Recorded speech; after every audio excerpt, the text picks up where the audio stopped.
Alô, alô, alô, alô, alô. Tá bom? Au.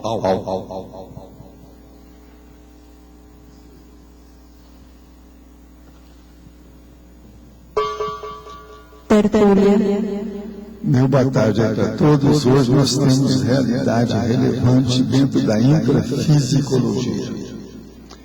É a verdade, assunto, qualidade, característica ou fato constitutivo do megafoco inarredável da pessoa, em função do interesse principal, a meta existencial, a profissão ou a preocupação básica predominante e inafastável.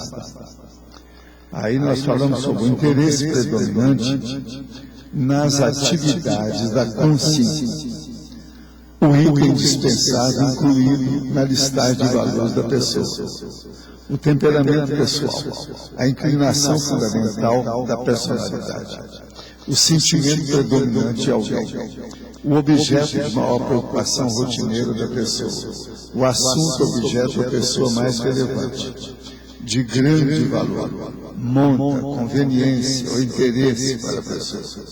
O importante ou necessário, as preocupações da consciência, o olhar subjetivo sobre a realidade, o megafoco pessoal, o fato concreto, a existência real, o conjunto de coisas e fatos reais, o senso pessoal da realidade, a seletividade perceptiva, a automotivação. Isso aí tem guia da fatologia. Agora, depois, na argumentologia, nós temos aí a taxologia com 12 categorias de realidades monopolizadoras comuns da existência das consciências em geral. Então, são coisas assim aparentemente banais, mas tem sua razão de ser. A gente explica tudo. A realidade relevante predominante nas autocogitações de interesse em geral, de qualquer consciência, diagnostica a qualidade da programação existencial evolutiva pela qual se entende. Qual a realidade relevante predominante na existência humana para você? Atualmente. Vem sendo sempre assim?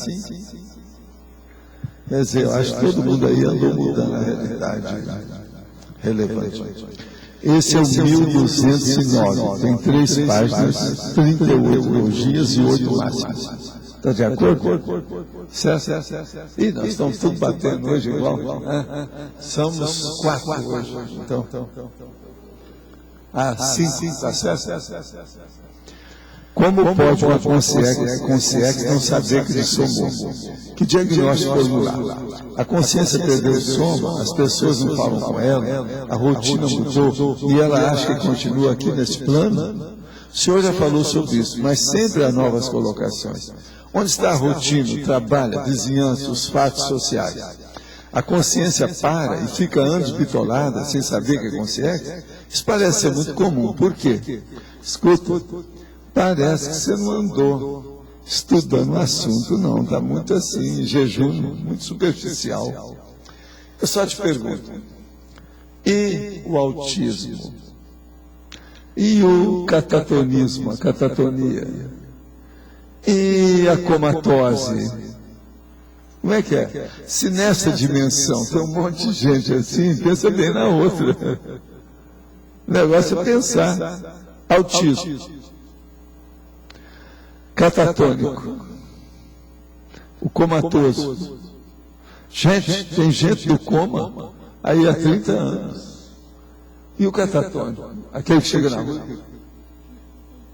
fica horas desse jeito sem mexer com nada. Como é que fica? E eu não estou falando aqui, o catatônico é aquela pessoa, o artista que se pinta de branco e fica lá para receber dinheirinho. É o pseudo-artista, né? É um pseudo-comatoso, pseudo-catatônico. Agora, quero dizer para vocês, qualifica a sua INVEX, inversor cobaia, invexograma, a avaliação do nível da alta invexibilidade, despojamento para a interassistência, dar e receber feedbacks, equipe técnica, 2 conscienciômetras docentes, João Aurélio e Lília Zolé. Um especialista em vexologia, Alexandre Donato. 5 a 7 de junho, de sexta a domingo, no CAEC, auditório da Holoteca. É a conscienciometria para quem quer mudar de patamar evolutivo. Alguém aí quer fazer isso? Quer mudar o patamar? Agora, aqui ó, tem todos os dados, etc. Se alguém quiser ver, qualifica a sua INVEX. Agora, ó, quero agradecer aqui ao Carlos Lopes, que é aquele nosso amigo, eu encontrei com ele lá nos livros, etc. Tal, e ele agora mandou um livro aqui para mim, que é O Segredo J, Conspiração Herodes. Agora, ó, dá uma olhadela na capa dele para você ter uma ideia do resto do livro. Observa bem as figuras. É a ceia, é a grande ceia, mas veja, e olha atrás, que a mesa aí está cheia de convivas, olha atrás também. Mas não, agora passa o livro para o povo ver a capa só, já vale o livro aí, pela citação que ele fez. E seu Carlos Lopes, ele é engraçado, a cabeça, falou muita coisa. Eu ouvi até uma parte da peroração dele lá nos livros, sabe? Agora, gente, agora está começando a aparecer um negócio que eu falo há muitos anos, e estão arranjando até nome para as coisas que eu sempre falei. O impacto dos cânions de concreto, que é a formação dos paredões formados por prédios, que eles concentram poluentes atmosféricos e sonoros. É o desafio para as prefeituras. Então, estão mostrando isso a partir de Curitiba aqui. A existência de prédios altos dos dois lados da via favorece a concentração de poluentes. Muito interessante isso aqui. Agora, o melhor da história é que eles estão falando os canyons de concreto. Isso, ó, eu falo isso faz 50 anos. Por isso que eu falava, por exemplo, New York, por exemplo, com todas aquelas ruas, às vezes, amplas que eles têm, tem isso tudo lá. E lá está muito poluída. A última vez que eu estive lá, eu falei assim, não quero vir mais a New York, não. Ela está muito poluída demais por causa disso.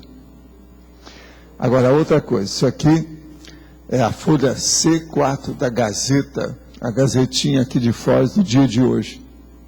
Está falando o seguinte, Foz ganha novo bairro no sábado. Batizado de Cognópolis, o bairro abrange as áreas ocupadas pelo campus do CAEC e demais campi da Conscienciologia, além de 6 condomínios fechados. Aí fala sobre o decreto de criação do bairro Cognópolis, que o prefeito vai aparecer, a futura Vila Consciência.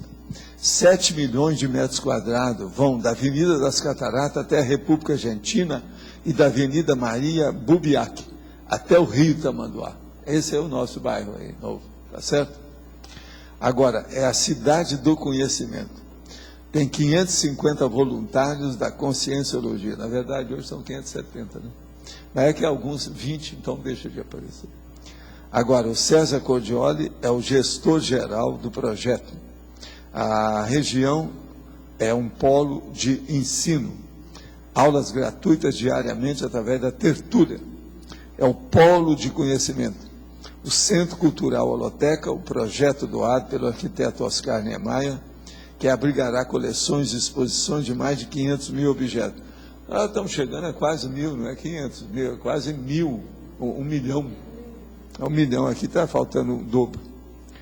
Possuirá ainda um teatro com 700 lugares e um centro de eventos para 10 mil pessoas.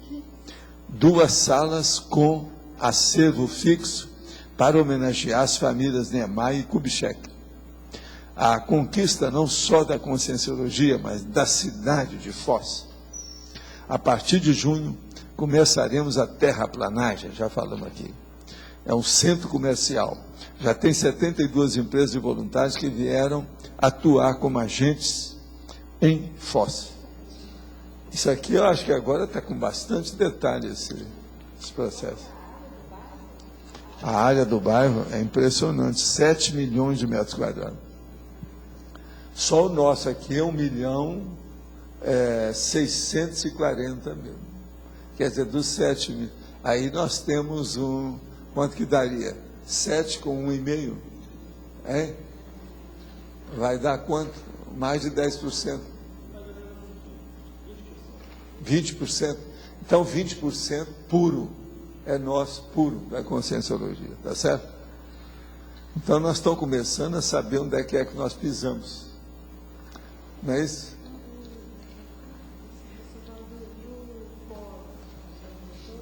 O quê?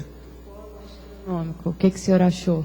Polo astronômico. Não, o polo está muito bom. E outra coisa, eu notei que o recheio deles lá ontem está parecendo com os negócios que eu via nos Estados Unidos. As cadeiras grandes, o negócio grande, aquilo eu via nos Estados Unidos. Aqui no Brasil eu nunca vi. E olha que eu já vi um monte de local de astronomia.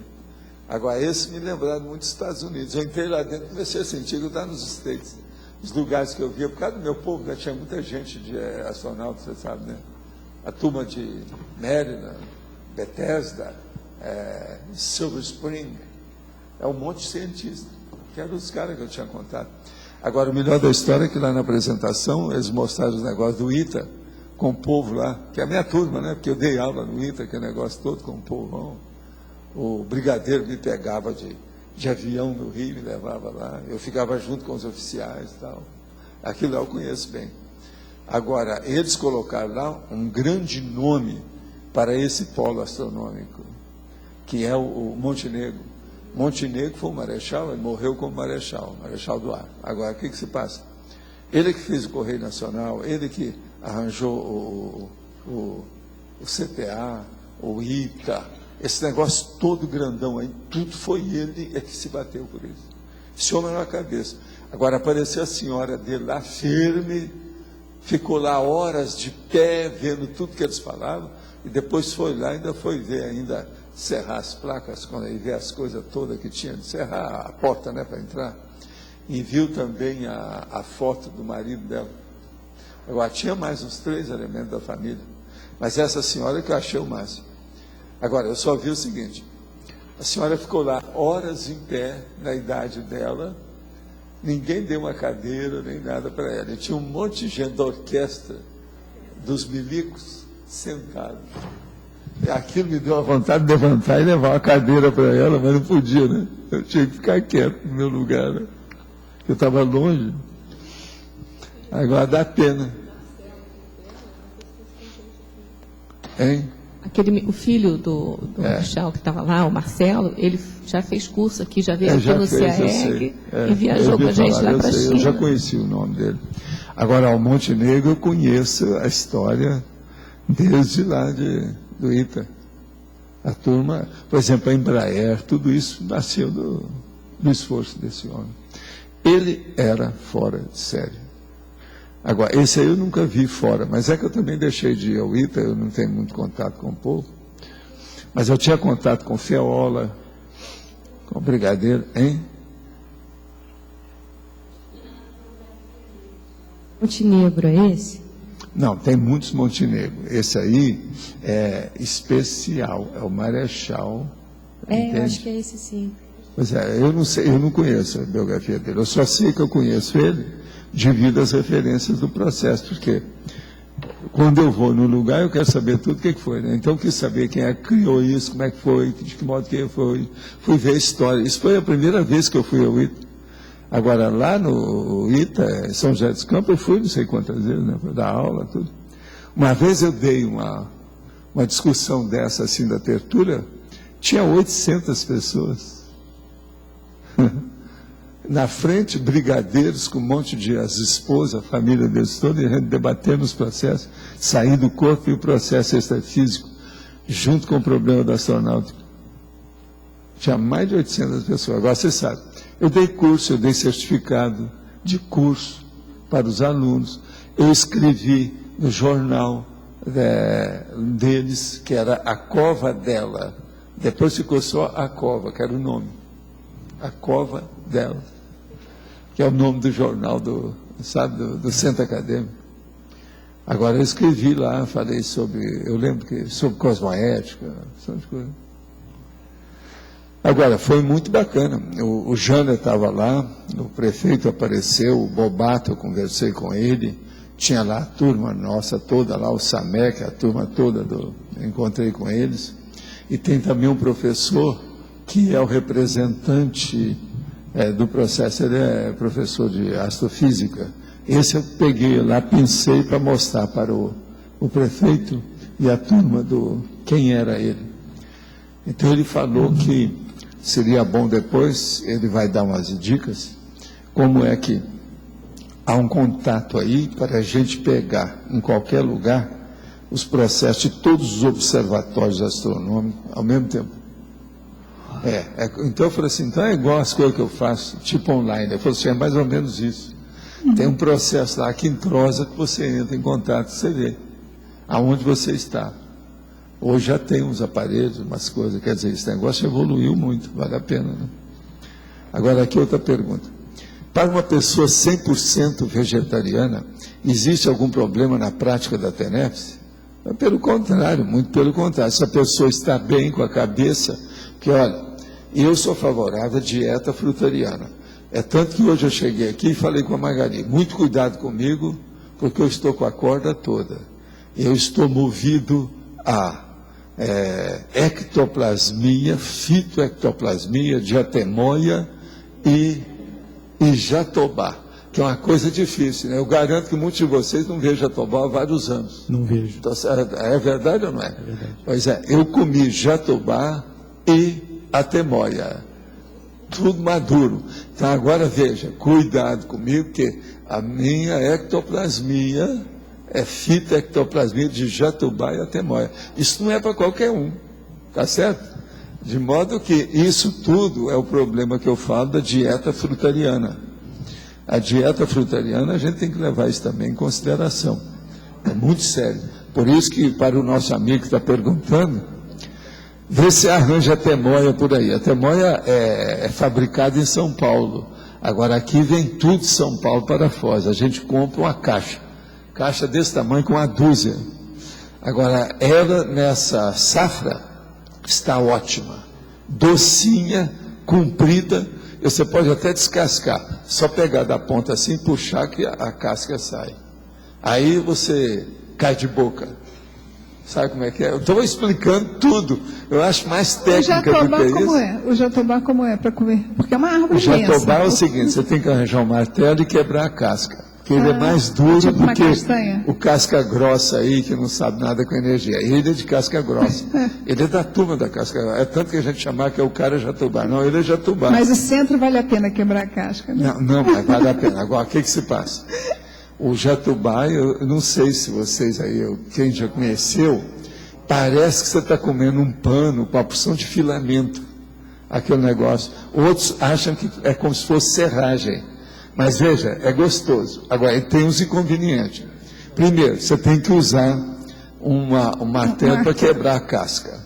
Se vocês quiserem, amanhã eu trago o jatobá para mostrar para vocês. Que a gente não conhece, só conhece a Agora, árvore. eu não sei se vale a pena trazer. Entendeu? Eu vou trazer amanhã, então. Agora tem que trazer com martelo para abrir para mostrar para vocês o que é o jatobá. Gente, isso aqui vai ficar parecendo programa de televisão de culinária. Ana Maria Braga. Ô, Paulo. Culinária. Eu vou pedir a ajuda para aquela mulher lá, aquela velhinha que é a braba disso. Ana Maria Braga. Entende? Não, tem uma que é uma americana lindérrima que mexe com isso. Aquela que eu desejaria, porque aquela tem como companhia aqui para fazer o negócio seria o máximo. Entende? Mas agora tem uma velhinha também que é o máximo disso.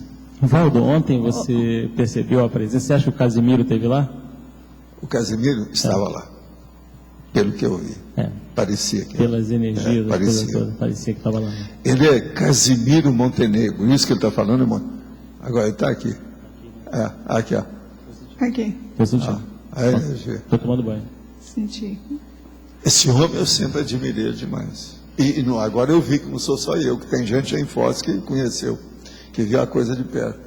Eu perguntei para o diretor lá como é que tinha sido o processo dele ele é argentino e gostar de um brasileiro militar é uma coisa até, vamos dizer assim, você está falando o que falou atípica. lá, né? O que falou lá, o diretor. Ele conhece tudo aqui, esse série. argentino que tem ajudado muita gente aí. Aí ele falou da biografia, essa que a Kátia perguntou, Essa biografia eu não conheço. Fernando eu sei Mendes. que tinha coisa, escreveram muita coisa a respeito dele. Ele falou que a biografia melhor que tem é do Fernando Mendes. Agora, você conhece essas coisas, Não, eu conheço. o negócio todo. A gente conhece tudo, tá? Agora, eu tive contato com esse problema todo, porque na época lá, eu discutia até com as coisas com o reitor, você sabe, Sim, eu ficava eu com os oficiais. E outra coisa, eu trabalhei com as energias para mexer até no processo de escapamento dos problemas deles, você sabe, né? Mas eu não posso entrar nessa, deixa eu falar. Agora, é uma porção de coisa que a gente viu lá, esse negócio. Essa turma da astronáutica, eles são muito bons da aeronáutica, é gente muito boa. E outra coisa, eu, antes do ITA, eu tinha um contato muito sério, que era um cara que era muito amigo do Chico e meu amigo. E, tanto que quando eu deixei o movimento espírita, eu ia almoçar com ele, era um brigadeiro, e ele foi até aventado para ser ministro na ocasião. Agora, eu ia lá para o Galeão e ia para almoçar com ele lá. Eu tinha meu consultório, às vezes saía, tinha os horários, articulava com ele. Que ele gostava de perguntar as coisas, um monte de coisa. Ele admitiu os problemas extrafísicos, todos nós, desde lá dos problemas de Uberaba, entende? Agora, ele é fora de série, esse homem. Por isso que eu conheci muitos problemas da aeronáutica por causa disso. Agora, foi aí que eu comecei a estudar os negócios do Lindbergh, para sair do corpo, aquela coisa toda, sabe como é que é? Então, há um entrosamento nessa história toda. Ontem eu estava me sentindo em casa. Agora, ó, quando eu entrei com a Graça, o Pedro e a Cris, eu falei com a Graça, aqui fora está cheio de energia, como poucos lugares que eu já andei em Foz. Quando nós entramos lá dentro, que eu fui caminhando para ir para lá, porque não tinha ninguém, nós estávamos arrumando, porque nós chegamos mais cedo, porque a gente tinha um passe por trás, sabe? Nós entramos para o bar do Pano, com carro, tudo na frente, nós não fomos de ônibus, nada disso. Então, o que se passa? Lá dentro também estava banhos de energia sem parar em cima da gente. Por isso que eu achei que ele estava lá. Aí eu percebi isso aqui, ó, a energia é essa aqui. Valdo, é dele. Eu queria fazer perguntas sobre a tertúlia, mas antes eu queria perguntar, você já comeu frutapão? Já. Já, né? Mas eu não acho tão boa, não. Eu gosto mesmo de manga. De manga, né? Manga, para mim, é a maior fruta que existe a frutapão, na ela face da parece terra. uma mandioca, uma batata. Aqui, ó, nesse é bem saudável sistema também. solar, a manga, para mim, é que manda. É que vai mais. Bom, Sabe? então vamos lá. Eu queria que você, por favor, respondesse a respeito do temperamento pessoal na infectologia em relação a essa realidade relevante, o que prejudica, o que ajuda, como a gente poderia melhorar isso? O temperamento da pessoa tem que estar predisposto à neofilia, ou seja, às coisas novas. Se a pessoa não está, ele não fica com a realidade relevante, porque ele sai da prioridade. A coisa mais séria, a pessoa vê o prioritário, vê o essencial, aquele ideal. Dentro daquele momento evolutivo dela, o ideal é aquilo. Para isso, se a pessoa tem um temperamento, por exemplo, trancado demais, muito fechado, fechadismo consciencial, por exemplo, ela não vai alcançar essa realidade relevante de modo algum. Ela fica, então, sempre na sombra, sempre em segundo plano, sempre low profile, mesmo não querendo. O temperamento, então, tem a ver com a última linha, que diz sobre o senso pessoal de realidade, a seletividade perceptiva? É isso aí. Isso vai ajudar nesse momento de se fazer essa triagem. Tem que se abrir. As pessoas não podem ser fechadas, encaramujadas. Porque senão, ou elas ficam na Torre de Marfim, ou elas ficam no autismo. Que é aquilo que eu estava falando aí, é o caminho, por exemplo, da comatose, etc. Tá bom. Agora aqui. Por questões éticas, ainda é cedo para a comprovação em laboratório do fenômeno da projeção consciente? Olha, não é por questões éticas, não. É por questões mesmo de fechamento consciencial da eletronáutica. Isso ainda demora. Porque as pessoas têm que fazer a experiência por si mesmas. Uma coisa muito interessante que tem é a observação crítica que fizeram a respeito do livro Projeciologia nos Estados Unidos. A mulher falou uma opção de coisas, explicou lá, examinou o livro, tudo, viu tudo, depois falou assim, olha, a maioria de todas essas afirmativas e a situação que está aqui dos originais do autor, é necessário ser comprovada. Ele fez as comprovações, segundo ele, o problema é dele. dele, ele fez. Agora o problema é nosso. A gente tem que fazer também para ver o que vai dar nisso. Agora, então, veja, como é que vai, na eletronáutica, esses caras se predispor a superar as próprias coisas? Eles não querem saber disso, eles querem rasgar seda, arranjar dinheiro um com o outro, ficar na ponta, arranjar celebridade, pegar Deus, pegar divas e etc. Tal. Temos hoje projetores de alto nível e equipe extrafísica disposta a oferecer esse salto na consciência da humanidade? Não, eles estão começando a fazer desde o século XIX, isso aí não é de uma hora para outra, não. Qual seria o impacto da massificação desse conhecimento? Mudar tudo. Se tiver, olha aqui, se o parapsiquismo entrar na vida humana, tudo vai ter que mudar. Agora você veja, para mudar a língua portuguesa, umas bobaginhas que fizeram, que é preciso melhorar muito mais a língua, eles só fizeram assim por cima, um negócio superficial. Lá em Portugal, eu não sei se vocês viram, essa semana está uma briga. Eles não admitiram ainda essa alteração que nós já estamos fazendo. Eu não vou voltar mais atrás. O resto da minha vida eu vou colocar todas essas modificações que já foram e banana para Portugal e para todos os portugueses, se eles não quiserem honrar a língua deles. Eu não tenho nada a ver com isso. Acabou. Agora veja, se a língua, pensa bem comigo o que eu estou falando, observa bem.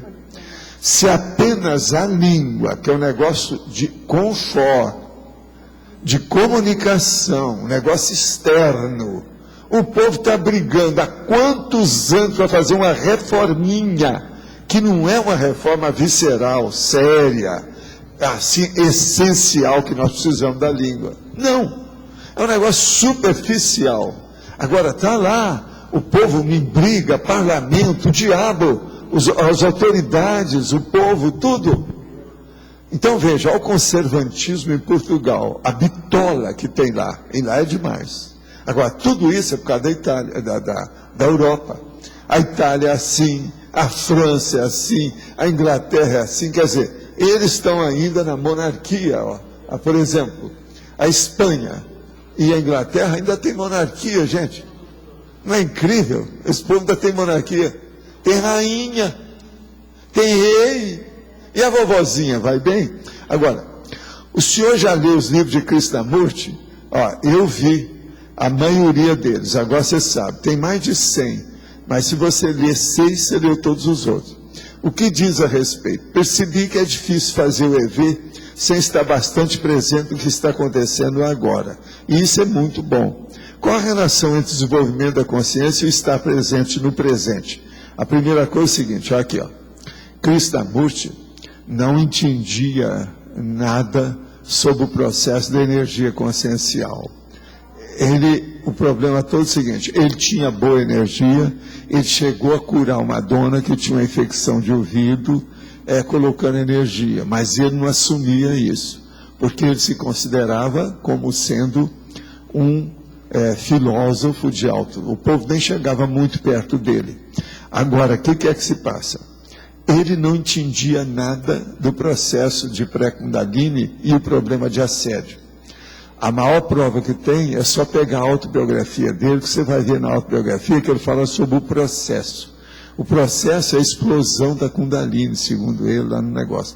Mas o processo é o seguinte, você vai examinar, ele especifica e narra com detalhes o processo de assédio dele. E eu não sabia que estava assediado. Ele é assédio mesmo. Quer estudar assédio? Veja a autobiografia dele que vocês vão ver. Todo o processo dele era um processo de assédio. E ele falava que aquilo era explosão, é o rebento da Kundalini e outras coisas mais. Quer dizer, zero à esquerda na opção de coisa, o Krishnamurti, coitado. Muito bom, fez muita coisa. Outra coisa, ele era muito boboca, porque ele não estudou demais, não. O negócio dele todo, ele era muito assim, espontâneo na coisa, tipo mesmo indiano. Agora, o que é que faz? Tem um negócio dele bem errado dentro dos processos dele. Ele queria levar tudo para o mental soma, mas ele combateu até a ciência. Então, no fim, ele não ficou com nada. Então, o que é que se passa? Ele não queria que o nome dele aparecesse com nada, mas com isso, ele não criou nenhuma instituição. No fim, o que é que sobrou dele? A Fundação Krishnamurti, com o nome dele. Então, veja, É tudo incoerente. A maioria das coisas dele tem uma incoerência enorme.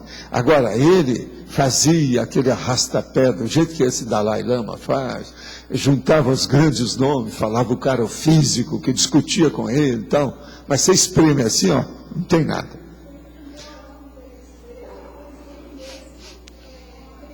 Sei. Porque quando estou em uma projeção bastante lúcida, que estou projetado, e começo a pensar muito, planejando o que fazer, volto para o corpo. É porque possivelmente tem algum problema seu emocional que está mexendo com o cordão de prata. Isso aí faz a pessoa interiorizar. A primeira coisa é o seguinte: quando você sair do corpo, procura aumentar sua lucidez e ficar cada vez mais longe da matéria. Com isso você pode, às vezes, perdurar, quer dizer, vai demorar mais mantendo a lucidez fora do corpo. Com isso aí, você evita a interiorização abrupta e indesejável. Podemos agir no extrafísico com consciência e sabedoria sem um processo ansioso do pensar? Não. De pensar, você tem que pensar sempre. Agora, tirar a ansiedade, sim. A primeira coisa, uma pessoa que mexe com a projeção, ela não pode ter medo e nem emoção excessiva. Tem que esquecer o lado de bicho da pessoa. Por que somos ansiosos? Por que o sentimento de urgência? Existe ansiedade positiva? Podemos ser muito produtivos e evoluir seus processos de ansiedade, pressão, ilusão, egocentrismo? Todo mundo caminha para acabar com a ansiedade. O ansiosismo tem que acabar cedo ou tarde. Por isso que a gente fala sobre a serenologia. O ansioso é justamente o contrário do serenão. O ansioso é a consciência, é o homo reptilianus. Atua como voluntário da Cruz Vermelha e também como voluntário de CVV, Centro de Valorização da Vida. Podem esses ser considerados de alguma forma como TACOM? Olha, depende do que é que você está fazendo e o que é que você fala. Você fala, por exemplo, em parapsiquismo com o povo? Que nível que você fala? Você fala em cosmoética? É aí que tem. Precisa saber o nível de esclarecimento que a sua TACOM está fornecendo para os necessitados. No detalhismo, página 1, item 3, o senhor poderia explicar o princípio da prioridade compulsória? É o seguinte: tudo na vida existe uma prioridade praticamente compulsória. Uma delas mais séria. Você tem que evoluir, querendo ou não. A partir disso, tira as conclusões para o resto. Outra coisa, uma prioridade compulsória. Você tem que evoluir, querendo ou não, ajudando os outros. Essa já é uma segunda situação. Uma outra coisa, você tem que evoluir e o problema é seu. Quando você quer, quem manda é você. Essa é a terceira posição. E por aí vai.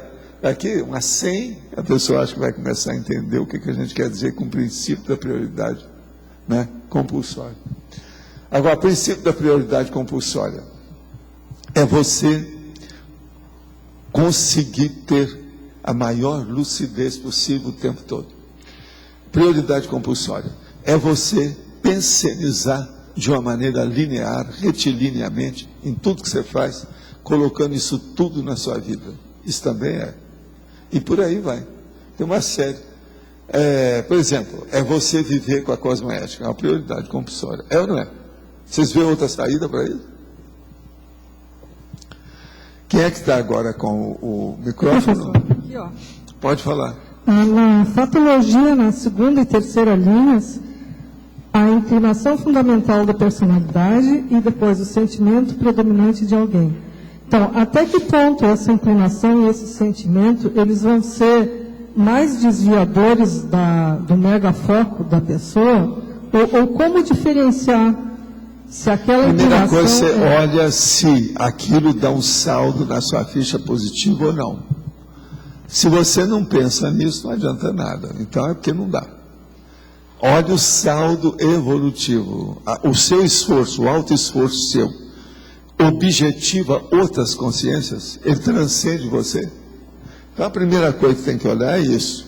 A inclinação fundamental da personalidade. Qual a sua intenção? Qual a sua tendência? É uma tendência pura ou uma tendenciosidade perniciosa? É você que vai saber. Ela é cosmoética ou anticosmoética? Agora, o sentimento predominante de alguém, o que predomina em você como sentimento? Essa é chata, né? Aí a Conce que tem que dizer o que é. O que vocês acham? Alguém já sabe qual é o sentimento que predomina na pessoa, em si mesmo? Quem é que sabe aí? Pode falar.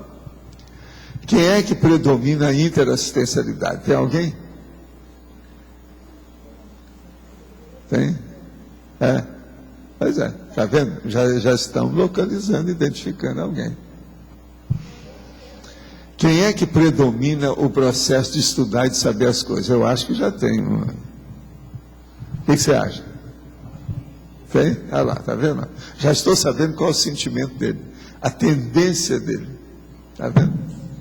Professor, mas se essa inclinação e esses sentimentos, eles já são visíveis mais na juventude, na infância até? Não, na juventude as coisas são mais visíveis, porque é igual criança, e na infância é mais ainda, porque a criança fala tudo que pensa.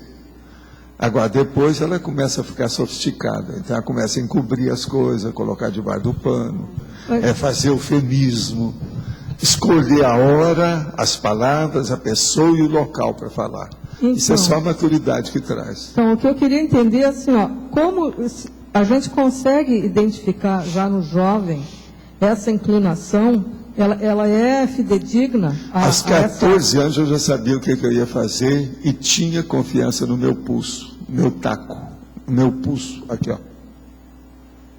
E comecei a fazer, independente de qualquer coisa, meus estudos, do que eu fazia, meu trabalho, tudo isso. E eu já tinha emprego, não recebia dinheiro nenhum, mas pagava meus estudos. Cada um faz o que pode. Agora, veja, eu estudava, né? Gente, uma das coisas que eu tenho, se você vai dizer que eu tenho paixão, é o problema de estudar. Estudar, no mínimo, ler. Por exemplo, ler já é um primeiro passo para estudo. Eu sempre li muito, o tempo todo. Você veja, aos 13 anos eu tive que colocar óculos. Isso é por causa da leitura, segundo eles lá, porque eu exigia muito as coisas. Agora, sempre procurei ter a luz indireta, quase sempre do lado esquerdo, aquele negócio todo para não dar reflexão. Mas mesmo assim, eu tenho um olho que é pior do que o outro. Entende? Pode falar. Valdo, você falou aqui da pessoa autêntica na elencologia, né?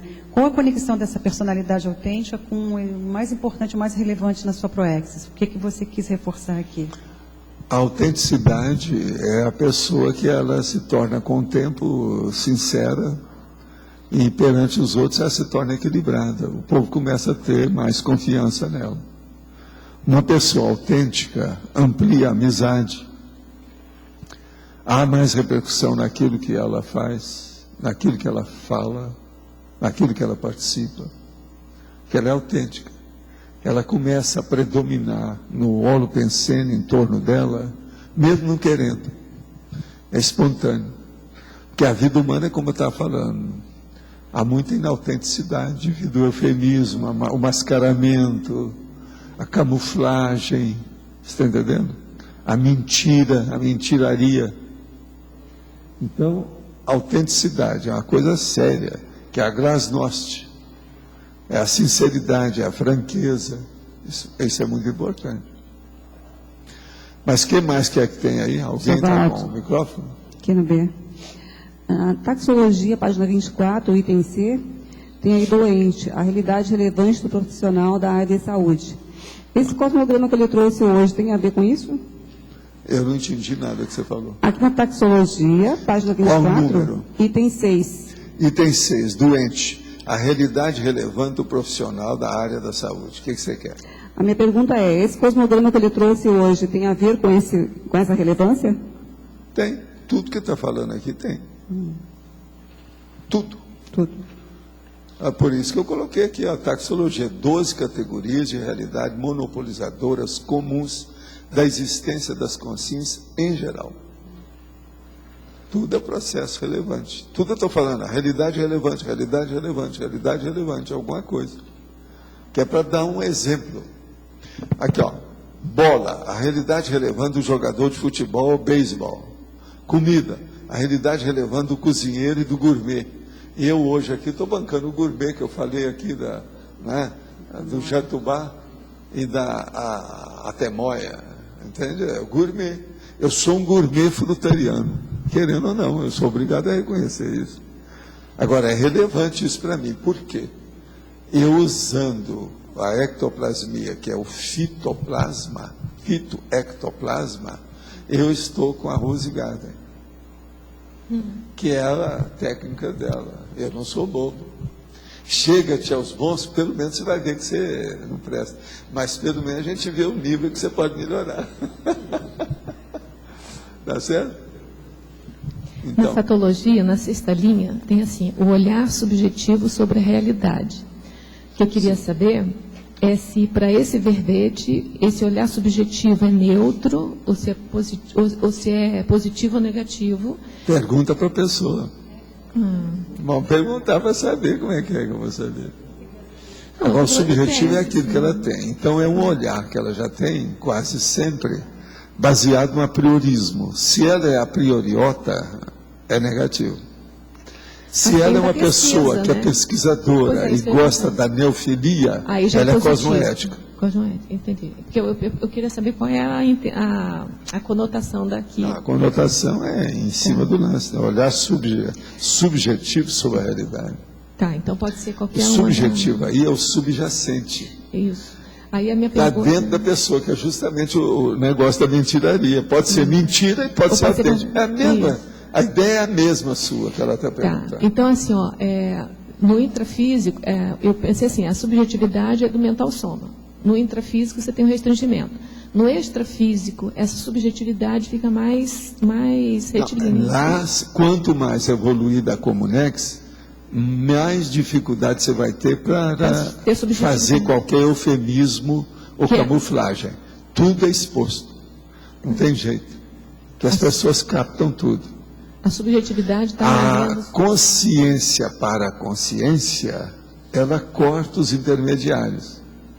É aquilo, por exemplo, que eu falo sobre o negócio. Por exemplo, você ter o auto-parapsiquismo é muito superior à mediunidade. Porque você eliminou os intermediários. Você está vivenciando um negócio para você. É o princípio da descrença. Então, a subjetividade, seja positiva ou negativa, é sempre uma excrescência da realidade, então. É sempre uma coisa à parte. Não, não é bem excrescência. Depende da consciência. Às vezes não. É pelo contrário. Está acrescentando. A do Serenão, por exemplo. Ele acrescenta. A da Consciência Livre. Veja, o negócio começa a mudar tudo. Para acrescentar a realidade, tem que... Escuta. Eu comecei a escrever hoje sobre a reprodução intrafísica. Vocês têm uma ideia do que é isso? Não é reprodução humana, não. Reprodução intrafísica. É copiar o processo extrafísico. Então eu falo o seguinte, a pessoa só começa mesmo a sair da baratrosfera, quer dizer, da reprodução da baratrosfera, através da dispersidade. Da dispersidade. Começa um pouquinho, a pessoa, por exemplo, o Epicom já faz, o projetor, o tenepsista já faz uma opção de coisa. Mas o negócio assenta de uma maneira mais profissional só com o desperto. Aí o desperto, então, ele já faz uma reprodução intrafísica da paraprocedência positiva dele, se é que ele veio, né? Então, eu já fiz uma listagem de 7 tipos de reproduções. Um desperto pode não ter para procedência positiva? Tem? Pode, porque ele veio, arranjou a dispersidade aqui numa vida só, qual o problema? 100 anos é muita coisa. É muito pouco tempo, mas é muita oportunidade. Tá certo? Tudo é possível. Eu falo essas coisas assim, de certos superlativos, né? Que parece ser coisa do Guia Guinness. Mas não é, não. O povo alcança essas coisas mesmo. Agora, eu não tenho nada a ver com vocês. O problema é de vocês. Nesse aspecto, não é comigo. Tá certo? Tem que conversar com as pessoas. Vamos ver quem é quem. É o Husru. Evolutivo. Husru. Evolutivo. Que é o processo do índice das faixas evolutivas das pessoas. Eu acho que o que você acabou de falar muda muita coisa no conceito de desperticidade. Para você? Para mim, pelo menos. Por quê? Porque você pensa assim que na verdade, as pessoas, é uma realidade, quer dizer, deixa eu encontrar as palavras. A pessoa fica achando que só porque consegue um pouco de lucidez, consegue a desperticidade. Aí, de repente, temos mata-burro e... Pois é, ainda não conseguiu. Ainda não conseguiu. O desperto é o seguinte, é desassediado, Permanente e total. Não existe meio desperto. Não existe meia gravidez. Não existe meia gravidez. Mas quando você fez essa ligação agora, que só a partir do ser desperto, só a partir da desperticidade, que você se desliga totalmente da baratosfera, a nível consciencial, você não desliga totalmente, mas Sim, você você não vai dar recebe mais a assistência. influência Você vai- negativa da baratosfera. Porque, pelo mas você não contrário, está mais sujeito o à desperto, baratosfera. escuta, Você não o se desliga, você não está desperto, sujeito. ele amplia mais o contato com a baratosfera, mas através da assistência, e não de ser assistido. Sim. Então, isso é que muda eu acho tudo. que mais Acabou. muda. Agora, veja, isso eu venho falando sobre desassediado permanente total aqui esses anos todos, né? Agora, o caso é a reprodução intrafísica. Nós aqui, por exemplo, isso aqui é a reprodução intrafísica dos cursos intermissivos. É um dos 7 tipos básicos de reprodução intrafísica. É o que nós tentamos fazer aqui. Meus cursos, os processos do Instituto, essa coisa toda, tudo, a intenção era essa. Agora, aqui nós estamos assim mais profissionais, alcançando um maior entorno, quer dizer, a clientela aumentou. Então, isso tudo é sério. Agora, é uma reprodução, vamos dizer, intrafísica, de um nível mais elevado, como eu ainda não vi nada na Terra até o momento em matéria de grupo. Deve existir, mas eu não conheço. Se alguém conhecer, me fala. Olha aí, o Teletertuliano. Se você conhecer alguém, manda para a gente endereço. Mesmo que seja só www, quer dizer Valdo, que eu já vou ver o que eu faço. Vamos ver se a gente capta. Mas fala. Valdo, aqui, na taxologia, você tem diversos exemplos aqui, você identifica a realidade relevante. Agora, por exemplo, na escala evolutiva, dá mais ou menos para a gente identificar essa realidade relevante de acordo com o grau dela de evolutivo, aí, sei lá. Dá, né? Pelo resultado daquilo que você conhece da pessoa. Agora, para isso, tem que conviver com a pessoa uma temporada para saber, né? Não pode ser assim só por ouvir falar. Tem que conviver com a pessoa para você ter uma noção, né? Mas, por exemplo, no nosso meio, aqui tem até a consciência com uma realidade relevante do conscienciólogo. Eu, por exemplo, se eu conviver com a pessoa durante 2 ou 3 dias, eu já tenho uma ideia, por causa do conscienciograma. Que eram meus casos lá com o professor, etc., que é o negócio que nós fizemos. A conscienciometrologia. Com 2 dias, você conviver com ela ali intensamente, você vê o que é. Mas o que eu digo também, sim, a convivência que vai determinar. Mas, se você pega, por exemplo, um evoluciólogo, ou um desperto, ou sei lá, um tenepsista, só disso dá para identificar? Não, você já vê se ele é isso aí, se ele é desperto, se ele é tenepsista, se ele é ofiexista. Já dá. Outra coisa, aqui nós estamos começando a examinar mais o povo pela consciência, a conscienciometria, as coisas todas, são os epicons. Então, o epicon, você vai saber o nível de epicentrismo que ele é. Para ser epicentro consciencial, epicon, ele tem que ter um certo contato com as outras consciências e as outras dimensões. Com isso, em 2, 3 dias, você sabe. Mas aí é sempre... Agora, você, por exemplo, você pode saber também o nível de uma pessoa que pratica TENEP, você convivendo com ela aí 2, 3 dias. Como é que é a tenefs dela, se você está com ela, daí a pouco ela perde as estribeiras com o povo lá e Então, mas dá um escândalo, faz um Sim, escândalo. mas- Isso é tenepsista? só de dizer que ela... Eu estou dizendo que se ela for um tenepsista... Não, não interessa o que as pessoas dizem, interessa como ela se conduz. Ou Qual é o agora- comportamento? O problema é etológico, não é verbal. O ideal é sempre analisar a pessoa por pessoa. É dentro da etologia, do Com comportamento dela, o conscienciometria. modo dela agir. Etologia. É o ethos. Não tem outro jeito. Agora, Vamos ver o comportamento. Vamos ver como é que a pessoa fonôncia. Por isso que a gente tem que conviver com ela. Eu não admito nada que seja só por papel, por carta, ou por ouvir dizer, ou porque alguém falou. Papel aceita tudo e micrófono também. quer dizer que essa realidade relevante, ela é pessoal.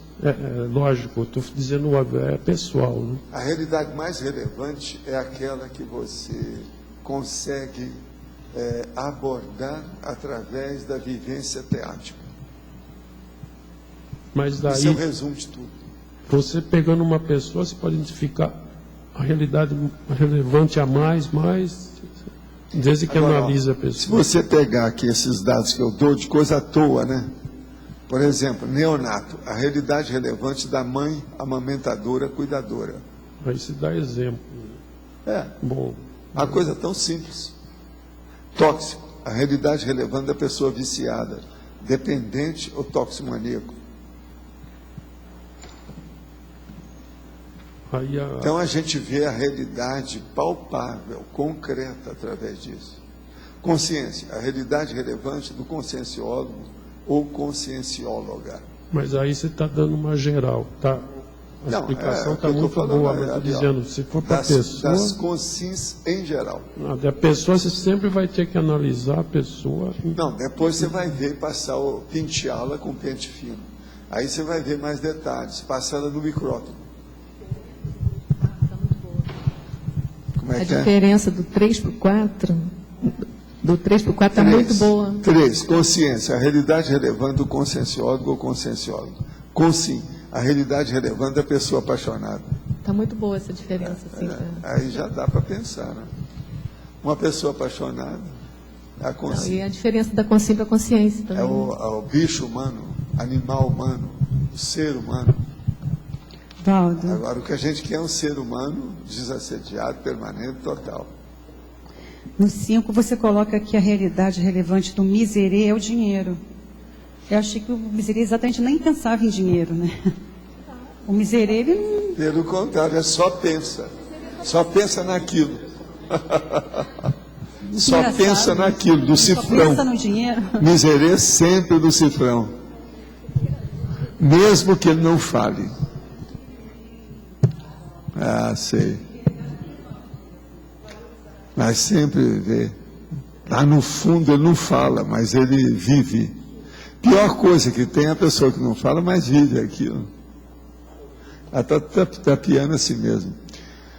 Os agiotas, a maioria, se tapeiam. Assim mesmo, primeiro, para depois tapear os outros. Pensa nisso que você já vai ver o caso. O agiota é o Deus, né? Dessa turma sua aí, que você está falando. Miserê. ô Valdo, tem diferença entre o miserê e o sovina? Não, é questão de semântica. É o porque avaro. Eu entendi o miserê. Aqui o avaro também, é o mão de entendi. vaca, é o pão duro, tudo isso tudo é semântica. Eu entendi que o miserê é a pessoa que vive na miséria. Tá sem dinheiro. Não, você está por fora. Está estudando. É aquele que Mas fala. tinha dinheiro, que tem dinheiro e não usa. Professor, página 23, perfilologia, elencologia, a pessoa autêntica. Autenticidade. Eu me considero uma pessoa autêntica. A pessoa autêntica, ela encontra muita dificuldade no início, porque ela, no início, se mostra, dentro da sua autenticidade, toda a sua patologia.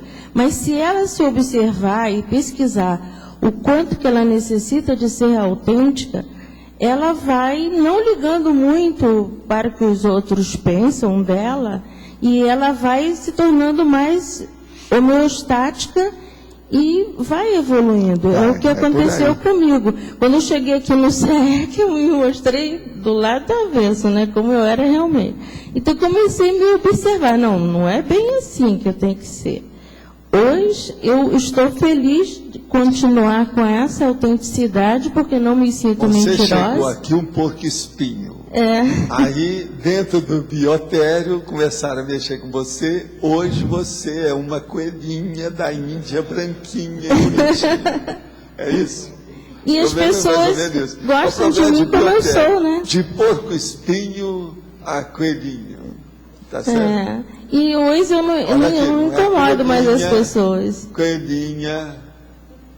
Não é essa que vocês estão pensando. Eu sei. Outro tipo de coelhinho. Professor, mas então, hoje as pessoas, eu sinto que eu tenho uma amizade boa com todo mundo e as pessoas me entendem como eu sou, entendeu? Então a melhor coisa que tem é ser autêntico. Você era uma rosa cheia de espinhos. Hoje a senhora é uma rosa sem espinhos. Sem espinhos, Isso mudou também. É a mesma situação. A metáfora é a mesma para a mesma pessoa. Fui perdendo os espinhos. A partir da pesquisa minha mesmo, eu me olhando, né? Foi muito bom. Então, eu aconselho todo mundo a ser autêntico, é muito bom. Agora, ela está sendo autêntica. Vocês não podem dizer que não. Com isso aí é uma afirmação evidente. Exemplarismo, né? Evidente. Agora, seria bom vocês encaminhar, se tem alguém que não manda conversar com ela.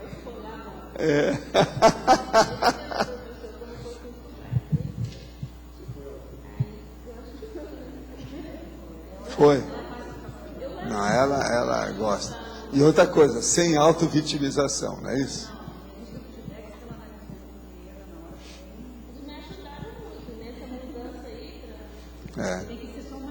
Agora, ela estudou muito, talvez isso tenha ajudado um pouco, né? A Rosa estuda bastante. Ela tem um currículo pesado. Pesado que eu estou falando, quer dizer, de estudo, porque estudou muito. Não é isso?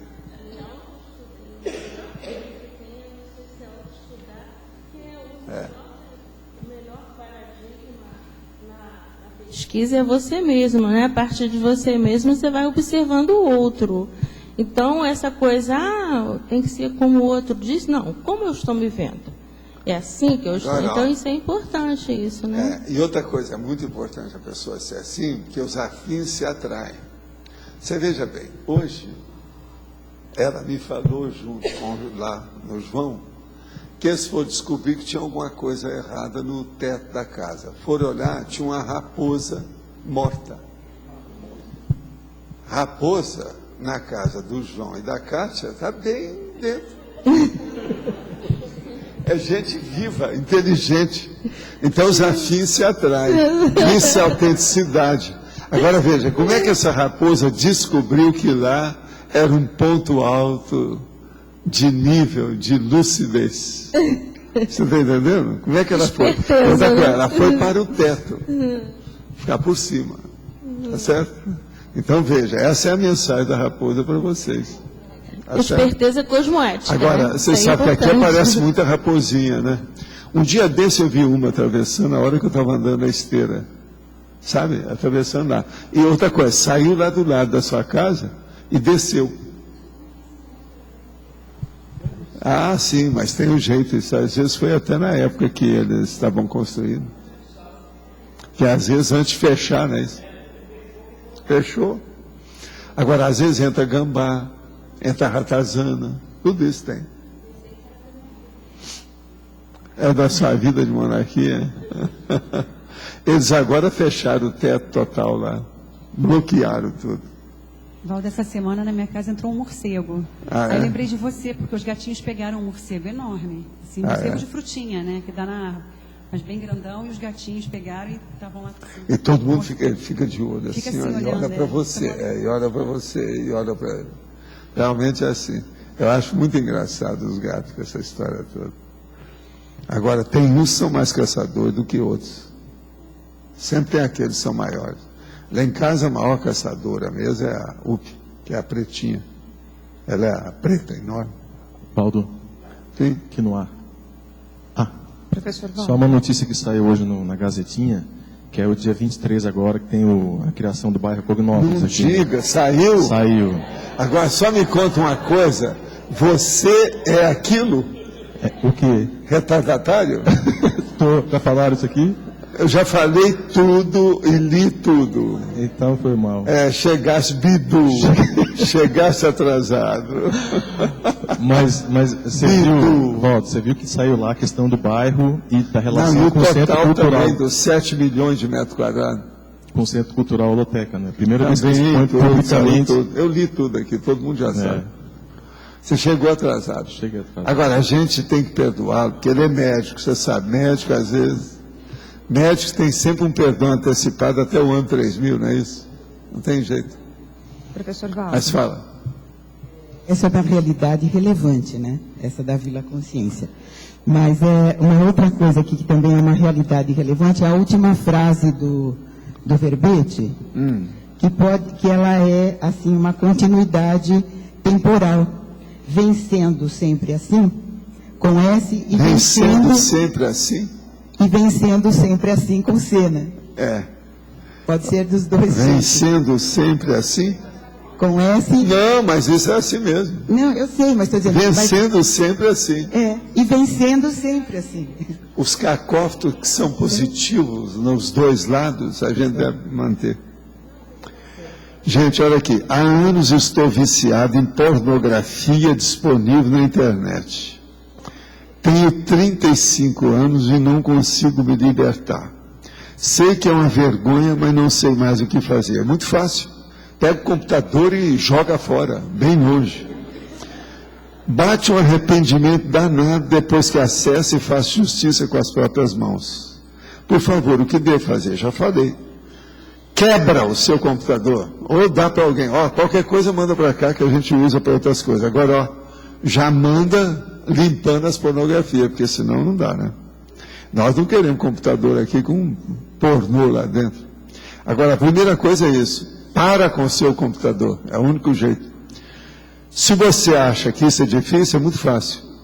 Vá para uma instituição tipo SPA que ajude com médico e psiquiatra, psicólogo, e que não tenha nem televisão nem computador. Essa seria uma medida também mais drástica. A realidade relevante anticosmoética poderia explicar essa situação? Sim. Por exemplo, essa realidade que eu acabei de falar do nosso amigo aí, que o melhor da história é que a gente não sabe quem é, que ele só colocou Júnior. Então a gente não sabe quem é. Então, veja, essa é a realidade relevante anticosmoética. O cara que só pensa em pornô e confessa até o negócio e ele não consegue superar, outra coisa. O que ele está esperando com esse computador? O computador está acabando com ele. O computador pode ser o caminho do mega sede da mega possessão. É muita gente que entra através da internet na mega possessão e começa a fazer a reprodução da baratosfera aqui. Tem vários nomes para isso. Como é que chama? Embaixador da baratosfera, o cara que está com sede de abstinência da baratosfera e por aí vai. A 12, o que é que tem? Hein? Tóxico, a realidade relevante da pessoa viciada dependente da toxicomania. É justamente o caso dele. Poderia imaginar que a realidade relevante do serenão é a inteligência evolutiva e a qualificação do conscienciograma? Sim, mas isso é para todo mundo. Todo mundo é assim, a realidade relevante. Agora veja, tem uns que têm uma realidade relevante imensa, que é o serenão. Mas, por exemplo, você que fez a pergunta, é para você também, a mesma coisa, para mim também, por incrível que pareça, para o Arlindo também, até para o Arlindo. Tenho astigmatismo, e segundo os oftalmologistas, meu olho esquerdo só enxerga 20%. O direito é normal, um problema congênito que não avançava nem regredia. A visão esquerda simplesmente não se desenvolveu. Nunca me adaptei com óculos, pois para mim, o modo como enxergava era normal. já que enxergava assim desde o nascimento. E os óculos davam alteração visual.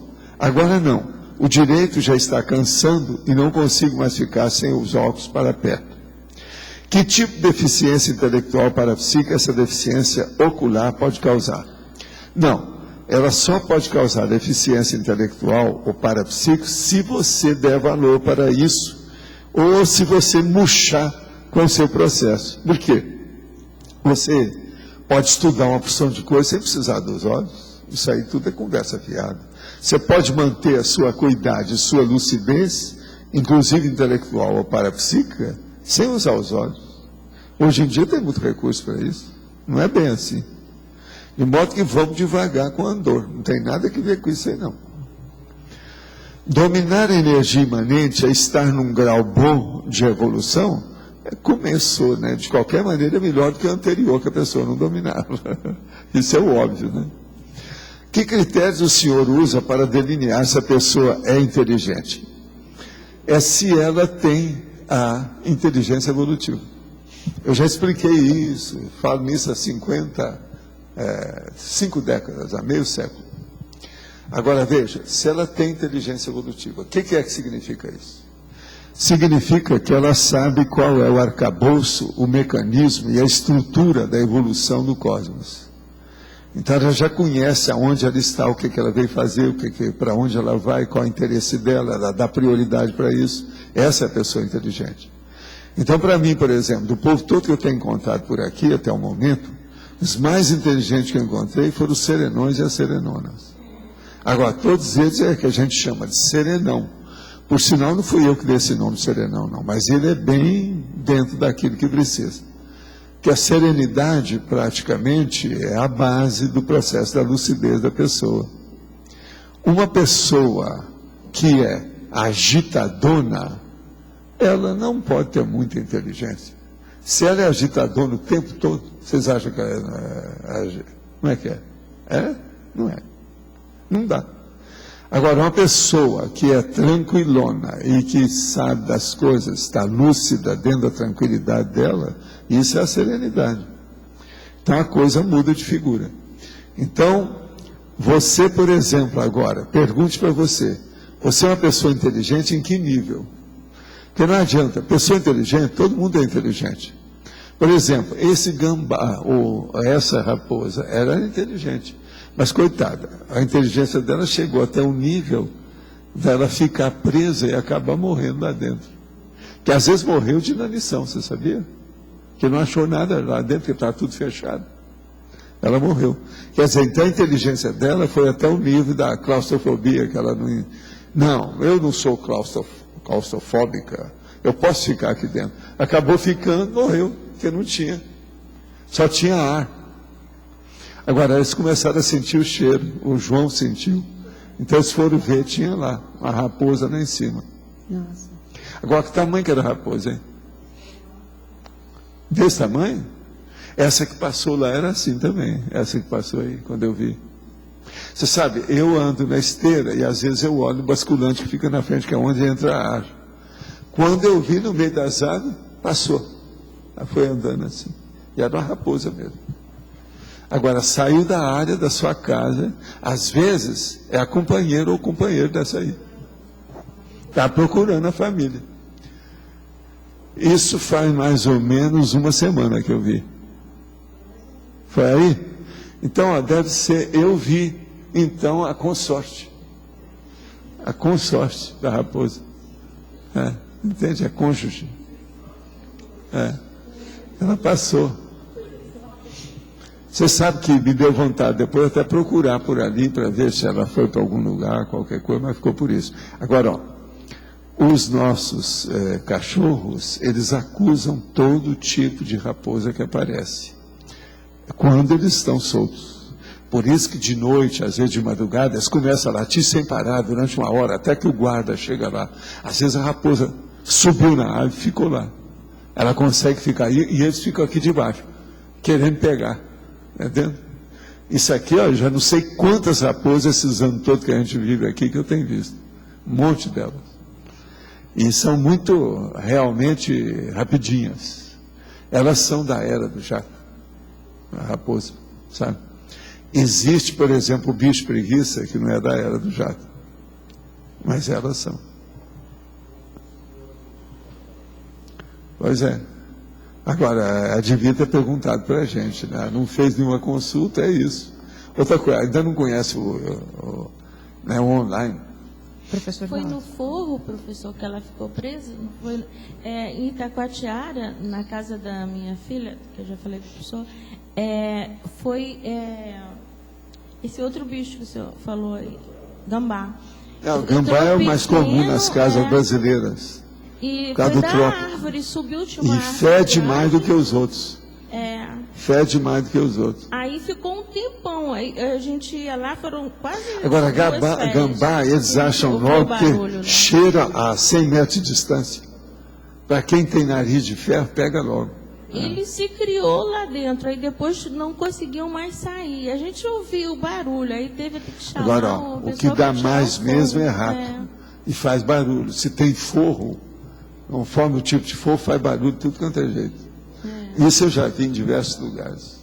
Agora, o rato é ruim porque ele acaba cortando os fios de eletricidade, dá curto-circuito, pode dar incêndio, uma opção de coisa. É perigoso. Esse negócio todo aí dos mais perigosos são esses. Professor Pode falar. Na página 23, o senhor pode dar algum exemplo sobre paradoxologia, as realidades... Paradoxologia, as Isso. realidades As realidades paradoxais. Sim.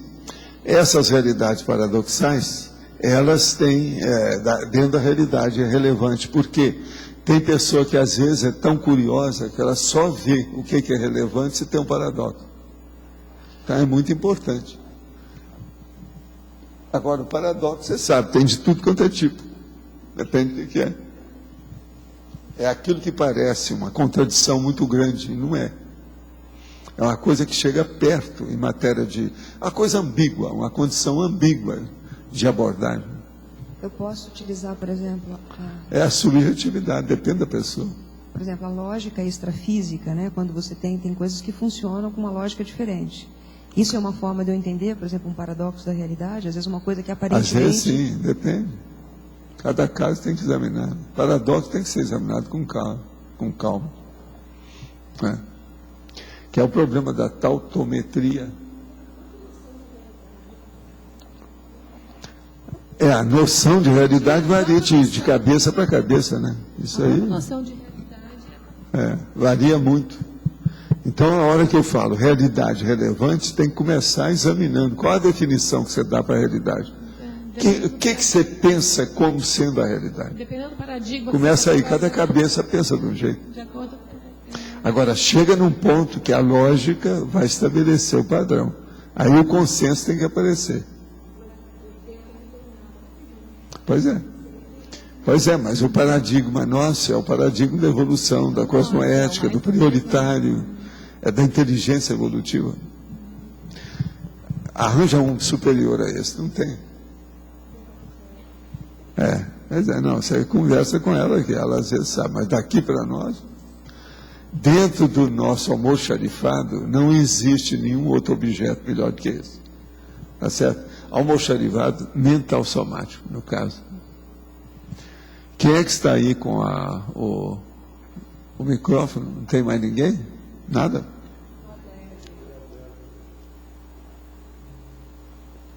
Opa, então hoje você tem um parceiro. Né? Professor Valdo, a sua realidade relevante é a consciência? Poderia se dizer ou não? A minha realidade não. Minha realidade relevante é o cosmos. Eu perdi os cabelos por causa disso. O cosmos é que tem me criado problema demais. Eu não sei como é que é com vocês, mas comigo é o cosmos. Agora, por quê? Ele é um pouquinho maior do que as coisas que a gente vê por aqui. Tem muita coisa. Ainda ontem eu estava lá pensando no processo todo lá do polo astronômico sobre isso. Sempre foi isso. Eu ainda estava lembrando, até falei lá com a turma que estava comigo lá, o seguinte: no movimento espírita, eles viam que eu estudava demais. Agora, quando eu fui a Sacramento com o povo todo, a gente viu que em Sacramento o Eurípides Bassanufo gostava de astronomia. E tinha uma sobrinha dele que também cuidava disso. E eu ia para fazer palestra, aquele negócio todo, para ter encontro, concentração e tal. E outro lugar que a gente ia era Franca. Em Franca havia um grande companheiro lá, nos trabalhos, que ele tinha um observatório astronômico de alto nível, em Franca, no estado de São Paulo. Que tudo, você sabe, Uberaba, Monte Carmelo, Sacramento, Franca, não é? É coisa mais ou menos próxima. Agora, com isso, então, eles começaram a insistir comigo, para eu estudar a astronomia com o negócio todo, do jeito que Eurípides estudou esse negócio todo. Eu virei para ele e falei assim, ó, astronomia, isso é, vamos dizer, a cereja do bolo, isso não é para qualquer um. Eu não tenho gabarito para estudar astronomia. Não é porque eu não tenho a capacidade de estudar, porque pelo menos um pouco você vai, mas não é isso. Eu não posso perder tempo com isso. Está muito distante da minha necessidade, ou no caso que nós estamos falando aqui hoje, a minha realidade relevante do momento. Então veja, quem hoje trabalha com astronomia, eles são os felizados. Eles estão comendo a sobremesa o tempo todo. Estão praticamente numas férias contínuas. Eu acho isso o máximo. A gente com tanto problema direto aqui com as pessoas, com o processo todo consciencial, eu vou agora começar a pensar só nos marcianos? Não dá, né? Não é que fica. Agora, aí o povo começou a pensar, me deram conta danado, foram falar com os mais velhos, tudo de cabelo branco, eles me deram razão, o Valdo está certo. Aí a turma falou, mas e nós que estamos aí com o observatório? Eu falei, não, vocês levam o observatório, é o nível de vocês, o dele é outro. Amanhã vocês vão mudar seu nível. Então, primeira coisa, os dois pés em cima da rocha e o mental soma no cosmos. Não adianta ficar com o mental soma no cosmos se os pés não estão em cima da rocha. Agora eu digo, os astrônomos estão com aonde? Agora, essa visão... Mas eles têm sua razão de ser, eles têm um papel a exercer, a interpretar. Faz parte da vida, isso é ótimo. Pois é, essa visão do cosmos ajuda a ampliar a realidade, né? De certa forma, a pessoa consegue sair daquele seu mundinho, daquela sua vidinha, e muitas vezes amplia com essa visão de cosmos. Agora você veja, eu já sabia da minha realidade, entende? Correta, a relevante, a importante, a ideal, a máxima, a prioritária. Eu já sabia. Agora, ó, vamos ver aqui que aqui tem a sinonímia, a realidade importante, indispensável, monopolizadora, principal, prevalecente, dominadora, predominante, preponderante, realidade centralizada, realidade essencial, realidade destacada. Tem 11 qualificações da realidade para a gente saber o que é isso. A gente poderia dizer que a consciência é o seu objeto de estudo, a sua realidade é o cosmos. A minha realidade é o cosmos, mas veja, para mim o que é mais importante no cosmos? É a inteligência, é a consciência. O resto é energia, secundário. Tudo mais é secundário. Então, por exemplo, para mim aqui, ó, se eu fosse destacar o que me interessa, é o tampo da cabeça de vocês. Quer dizer, eu sou um caçador de cabeça. Igual que a turma da Amazonas. Está entendendo? Do Amazonas, lá que é os caçadores de cabeça. Eu sou caçador e pior, do tampo da cabeça. Eu não quero nem a cabeça inteira, porque a parte de odontologia eu conheço bem, mas não precisa, a maxilofacial não precisa. É só o tampo. Então, meu negócio é o tampo, mas um pouco para baixo, né? Porque o negócio aqui, ele vem para baixo. Não é um tampo reto aqui, não. Ele desce. Tá certo? No caso, a projeção consciente, ela ajuda a ampliar o entendimento da realidade. Você já pensou se eu pegasse o tampo da cabeça de vocês com o conteúdo, né? E juntar tudo e fazer uma ligação ali, e fazer uma rede na internet, para a gente saber, a hora que falasse, 50 cérebros iam falar simultaneamente para a gente ver. Aí chegava num consenso, você ligava lá, consenso. Então saiu o consenso, o que era dos 50. Depois, consenso. E o outro. Isso aí seria o máximo. Entende? Não, o curto-circuito depende. Por exemplo, eu não sou bobo. O primeiro que eu ia fazer era só de homem. O segundo seria de mulher. O terceiro a gente ia juntar um com o outro. Que eu não sou besta. Está entendendo? Que é por causa do processo da predominância dos hemisférios. Sabe?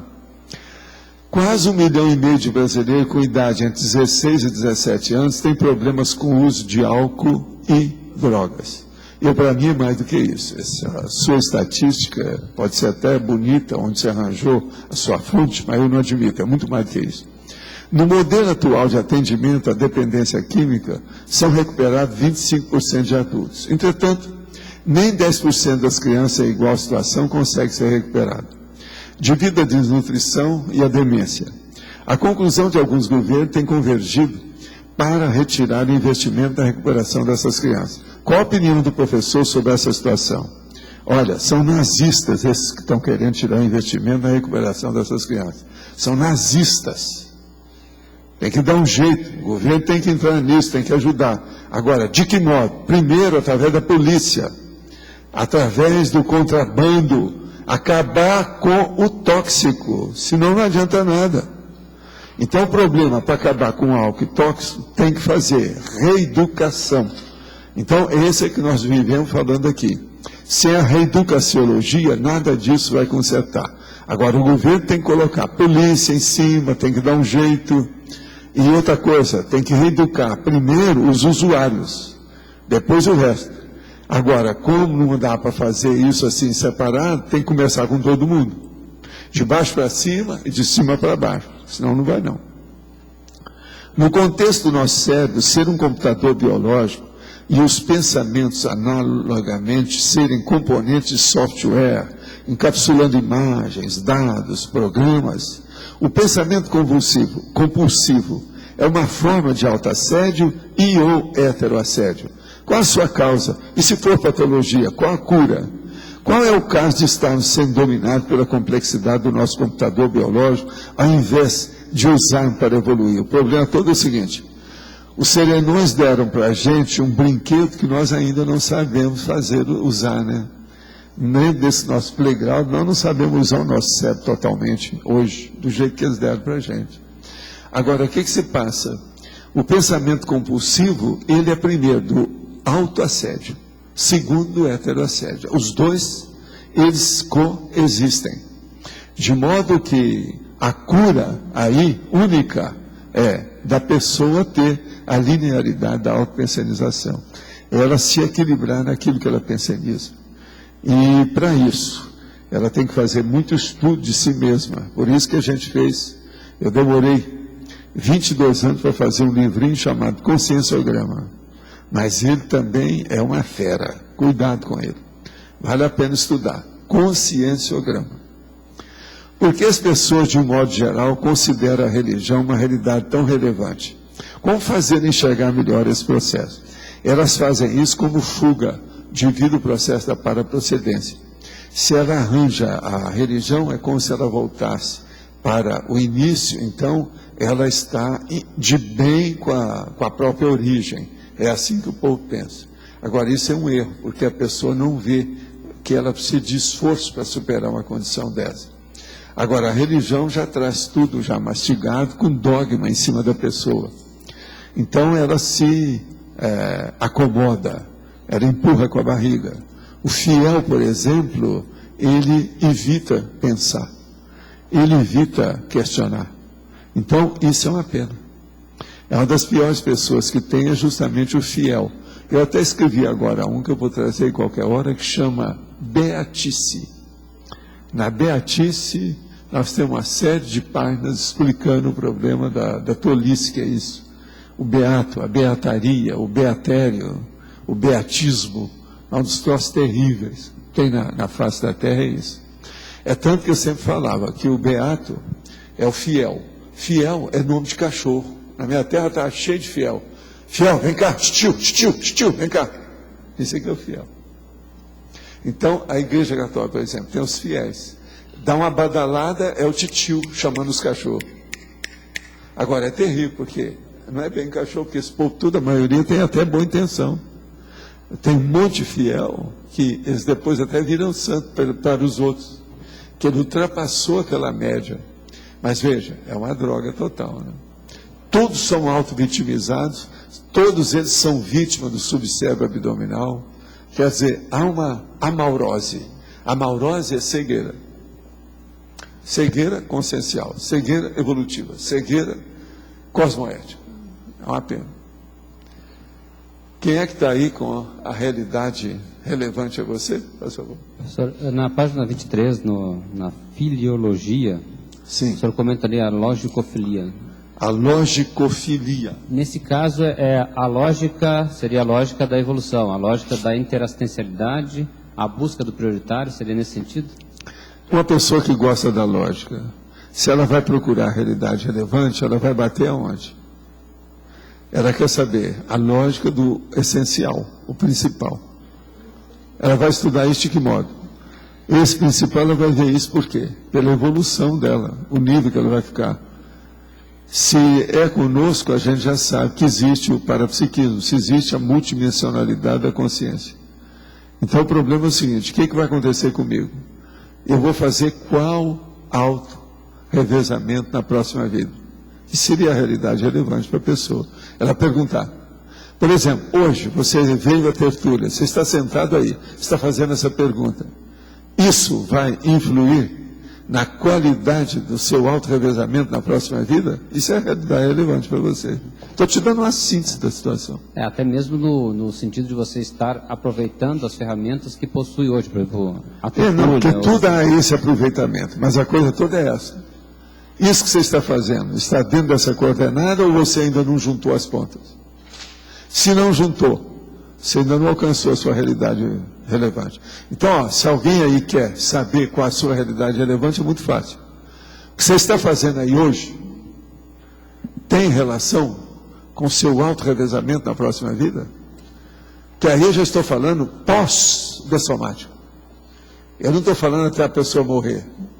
Então, o que você está fazendo aí agora? Isso vai para o resto da sua vida e depois que você dessomar. Isso diz respeito ao ingrediente, à estrutura do seu auto-revezamento. Quer dizer, isso que você está fazendo vale a pena repetir na próxima vida? Em bom português seria isso. Vale a pena ou não vale? Como é que é? Como é que fica? Eu acho que depois dessa, pô, fez até um silêncio, doutor Essa. Professor? Ô, Cláudio, você não falou nada, só colocou a mão na boca, Cláudio.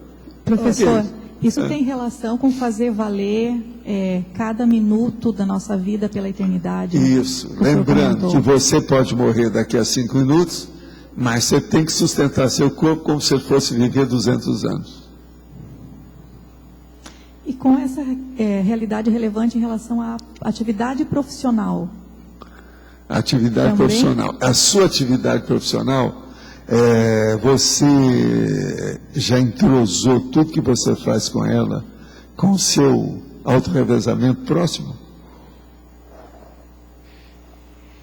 Eu, por exemplo, eu já falei aqui, minhas próximas 10 vidas, pelo menos, eu vou mexer com essas coisas que eu estou mexendo com a consciência. Então eu já estou fazendo uma enciclopédia, porque assim, eu aumento o meu dicionário, que já serve para outra, aumento o poliglotismo, que já serve para outro corpo, outra vida, outra condição. Eu estou entrosado o tempo todo. Então uma boa coisa que vocês vão chegar num certo nível, inclusive para você, Djalma, é o seguinte, daqui uns tempos, vocês vão acordar e falar assim, o que eu vou fazer para o meu próximo auto-revezamento hoje? Tudo que a Consta está fazendo é isso, tudo que a repreendência está fazendo é isso, tudo que o Instituto está fazendo é isso, tudo que vocês estão fazendo é isso. Isso que você está fazendo, vale a pena repetir na próxima? Você vai ampliar isso que você está fazendo para a próxima? Você vai seguir por esse viés? Com isso, então, vocês vão ver se os viés estão corretos, se o seu esforço está valendo a pena, se é uma realidade relevante que você está em volta ou às voltas com ela ou não. Vocês estão começando a entender como é que o auto-revezamento é super importante ou não? E outra coisa, como é que ele define a vida da gente? A maioria esquece isso. Que vai ter semana que vem. Não, é uma pergunta para você fazer para você todo dia pela manhã. Ela já consegue se posicionar.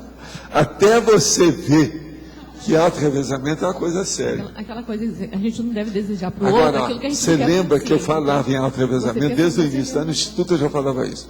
O ideal seria eu trazer uma tocha acesa e dar para cada um. E agora fazer um espelho bem grande, a pessoa chega e estende a tocha para a imagem do espelho. Aí ela vai começar a pensar, não, eu vou passar a tocha para essa imagem sou eu mesmo, então sou eu mesmo. Então tudo que eu estou fazendo... Valdo, auto-revezamento é isso. nesse processo de auto-revezamento, hoje acho que a gente convive o grande desafio da Max Plex Grupal, que é o convívio em grupo, né? Que é o grande desafio, a gente viu até naquela reunião, né? Agora veja, o seu grupo vai se ampliar. Você está preparado para isso? Por enquanto aqui, ó, a média é 100 pessoas, é muito pouco. Esses dias que nós estamos aí com a gripe suína, passou para 50, 60, 70. Mas veja, fora é um pouco mais. Porque, por incrível que pareça, a gripe suína parece que não atingiu os teletertulianos. Entende? Foi só aqui. Mas será que o grupo... A distância, ele sabe que não pega. O vírus do computador é outro. Valdo, com esse movimento de gripe, até a tendência do nosso grupo diminuir, né? Nossa elite ser cada vez menor, né? Então, a colocação que eu queria fazer é sobre a nossa comunicação interna. Como é que a gente pode melhorar a nossa comunicação interna entre as ICs? A comunicação interna é ser fraterno ao máximo. Fraternidade, a mega fraternidade. Agora, eu estou rindo com vocês e de vocês hoje, mas eu avisei aqui antes, né, que eu estou com a corda toda porque eu comi a temoia e jatubá, vocês não esqueceram. Então, o problema é...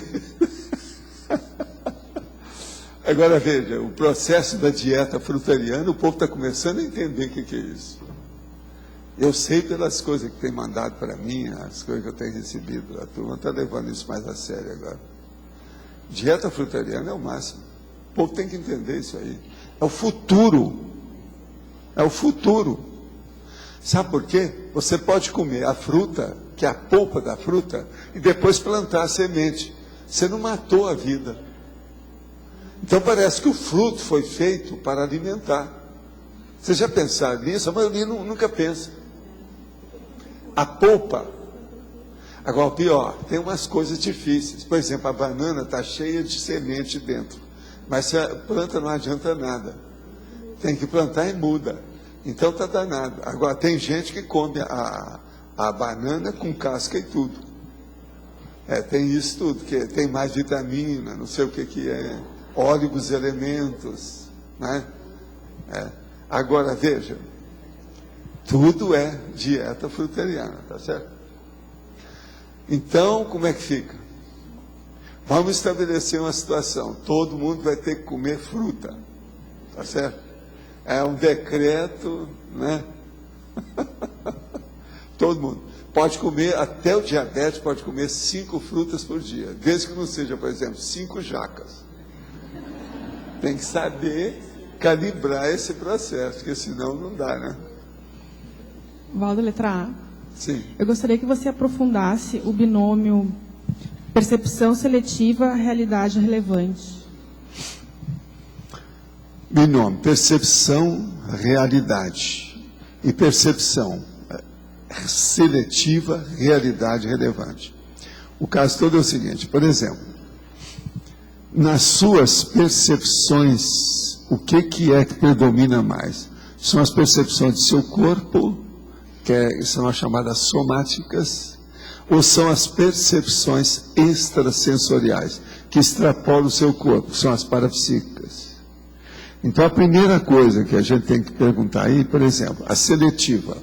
Aí você vai falar assim, não, as que perseveram, ou aqui eu faço força, ou aqui predomino em mim, são as parapsíquicas. Aí eu pergunto a você, qual seria a percepção parapsíquica maior sua? Aí você fala assim, eu tenho uma certa sensibilidade energética. Aonde eu vou, eu faço um sensoriamento do holopensene, do lugar. Então, aí já começa a dar uma realidade relevante para você.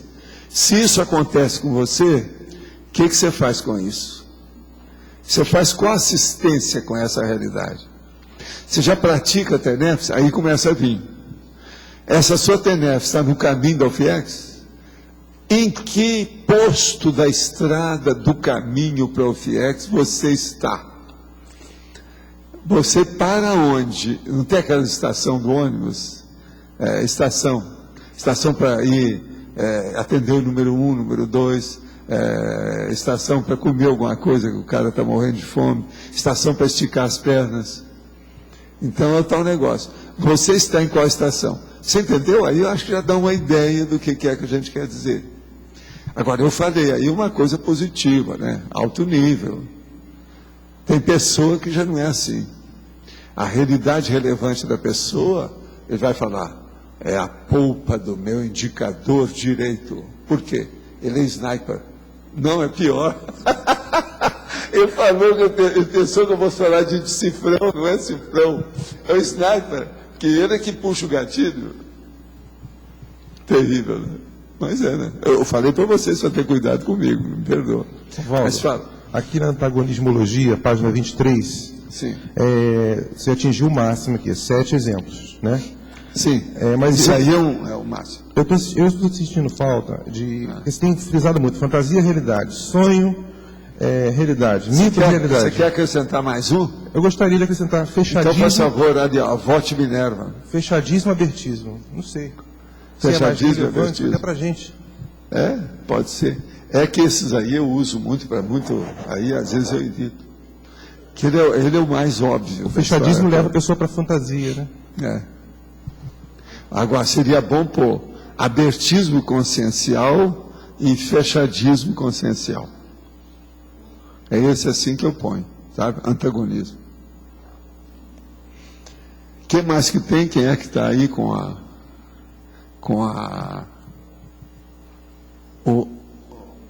o falador? Professor, a gente poderia fazer a diferenciação do megafoco com a realidade relevante, sendo que a realidade relevante é a base para o megafoco pessoal? A partir do momento que você tem essa... Não, uma coisa não tem nada a ver com outra. Agora, na hora que você vai pesquisar, só tem. Porque o senhor coloca aqui na definição que é o megafoco em e na tese, realidade. as coisas são bem diferentes uma coisa que você falou da outra. Mas na hora que você vai estudar, elas se interagem. O negócio é ver o que dá isso. Qual é o seu megapensene? Ele está bem dentro da sua realidade relevante? Megapensene. Qual é o seu mater pensene? Ele está bem dentro disso? Como é que está? Qual é o megafoco básico das 24 horas do dia suas? Está dentro da realidade relevante? Ou você perde muito tempo jogando futebol, por exemplo? Não, eu sei que você não joga futebol, mas estou falando aí, dando um exemplo, né? Você não é uma consciência mais podárica. Você até que fez força, mas não conseguiu sustentar. Na infância já. Não é assim? Fez força, mas não conseguiu se sustentar dentro da podárica. Então, acabou aceitando a consciência atrás da testa.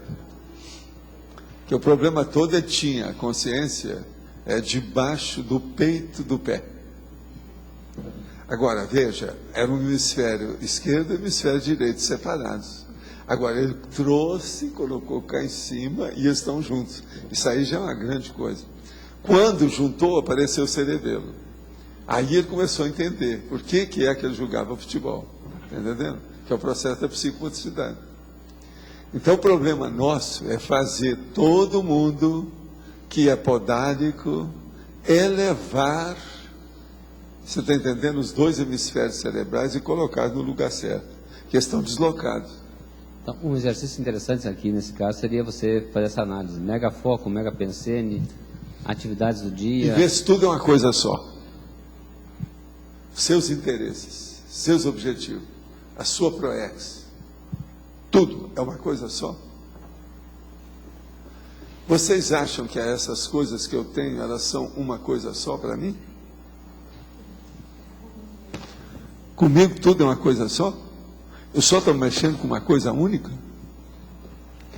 O cara virou para mim e disse, não, você é totalmente pirado. Você só pensa em consciência. Você é obrigado pelo seu elogio. Agora, não adianta querer explicar para esse cara que isso era um elogio. Veja, porque a primeira pergunta que eu iria falar para ele, mas eu não fui perder tempo, não vou perder tempo com essa pessoa, porque não dá, ele é um vegetal. Agora, o problema todo é o seguinte, a primeira pergunta seria o seguinte, o que é o mais importante do cosmos?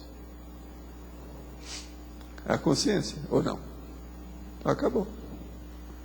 Se agora eu estou elegendo a realidade relevante como sendo a consciência, eu estou com a coisa mais importante. Maior do que essa não tem. Como? Agora, vamos agora estudar os detalhes disso. Qual a consciência que eu estou falando? Em primeiro lugar, a minha, que eu sou responsável por ela. Eu preciso estudar, não é um processo egóico. Agora, essa minha consciência, ela já tem uma manifestação policármica ou não? Olha a outra pergunta cretiníssima. Vocês estão começando a entender? Agora, ó, eu quero dizer para vocês uma coisa. No curso intermissivo que eu fiz, havia uma consciência, uma consciência, que era um evoluciólogo. E ele fazia tudo na base de questionamento. Agora, aquilo, ó. Agora, tudo mais ou menos desse modo aqui que eu estou falando, desse tipo aqui. Então, ele fazia a pergunta e a contra-pergunta. A pergunta e a contra-pergunta. E aquilo vai indo, vai indo, vai indo, vai indo, vai indo. Agora, sabe, isso aí é para mexer com gente primária. Porque tudo que diz respeito à dialética, que é perguntar e responder, é o processo mais rudimentar do processo didático que tem. Agora, ele usava isso, mas usando a técnica rudimentar, mas com conteúdo super avançado. Com isso, desnorteava todo mundo, desconcertava todo mundo, fazia todo mundo pensar. Agora, o problema todo que eu achava essa consciência maior era o seguinte, é que ele não pensava as respostas na hora que ele dava, porque senão, dentro do que nós estávamos, dá para captar, mas o filho da mãe não fazia isso. Você está entendendo? Ele conseguia manter o negócio. Agora, foi desse cara que ele me deu exemplo para o negócio do meu mantra. A hora que eles falavam que eu não podia pensar no mantra para não haver processo, eu pensei, não, eu tenho que usar aquela técnica que ele usa. Aí comecei a ver tudo como é que o cara fazia, o jeito dele, para, vamos dizer, desmemoriar o mantra. Você está entendendo? Tirar da memória. Mais ou menos a didática dele era tudo baseada nisso. Agora nunca pude esquecer. Agora olha, ele tinha uma capacidade tal que ele podia fazer isso tudo a base da telepatia. Agora ele nunca respondia na telepatia nada. Ele só perguntava com a contra-pergunta. Então ele já respondia com a contra-pergunta. Aquilo faz uma rede de pensamento, de pensanização, que é um absurdo. Em parte, às vezes, eu costumo fazer isso aqui pequenininho, para o povo começar a entender uma coisa que puxa a outra. É um caminho. Professor Waldo. É pensamento linear, mas não é bem linear. Olha, é essa corrente aqui, ó. Presta atenção nessa corrente, presta atenção. Ela tem sempre duas hastes que formam um elo. Esse elo, ele é comprido, olha aí. Por exemplo, por que que não é emendado só um? Tem dois. A corrente lá que nós estou falando é justamente de elo. Porque ele fala, ele vai e volta. Olha aí, ó. A corrente ela vai e volta, presta atenção. Ó. Essa corrente dá bem a metáfora perfeita da situação. Professor Waldo. Sim. Aquirobê. Eu queria voltar ao revezamento, auto-revezamento.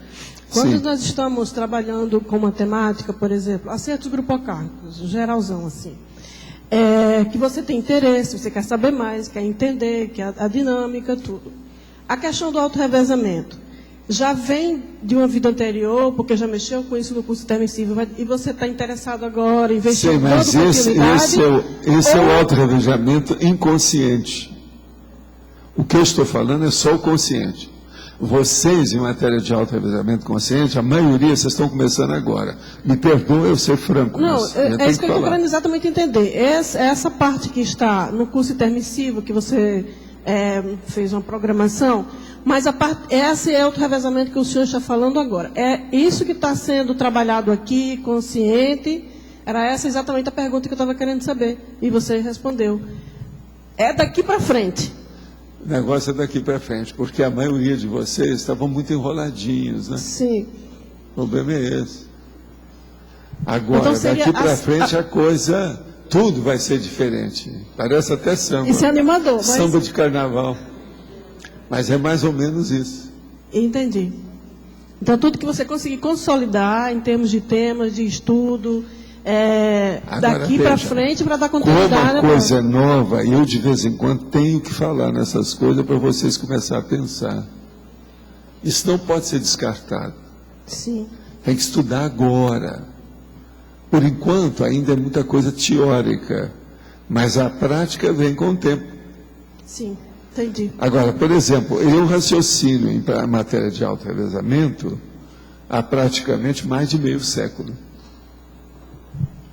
Eu raramente esqueço disso. Toda semana eu penso em alguma coisa do processo do auto-revezamento. Agora, eu tenho uma coisa que me faz lembrar, não tem saída comigo, sabe? Que é a paraprocedência de vidas conscientes que eu tenho contato.